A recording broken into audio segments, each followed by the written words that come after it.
You are looking at Julian's pronunciation guide, where we look at how to pronounce better some of the most mispronounced words in the world, like this other curious word. But how do you say what you're looking for today?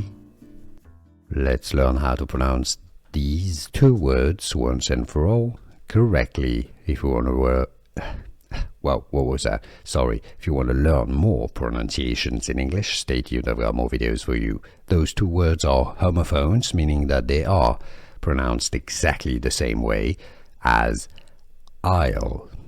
Yes, it's an I sound, just like the letter I, alright? So even if the spelling is A-I-S or I-S, the S's are silent in both those words. It's just an I sound and then a L sound from the L. The E's arguably at the end are pretty much silent as well, so it's just aisle. You could spell it I-L. In fact, the contraction I apostrophe double L, aisle, as in I'll do this tomorrow, is pronounced also the same way. Aisle. Aisle is how to pronounce it.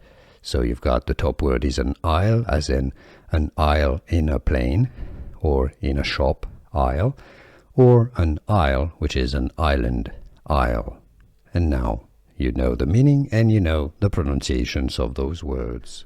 Here are more videos on how to pronounce more confusing words and names too many mispronounced. Like this video if you found it useful. I appreciate your support. I'll see you soon and thanks for watching.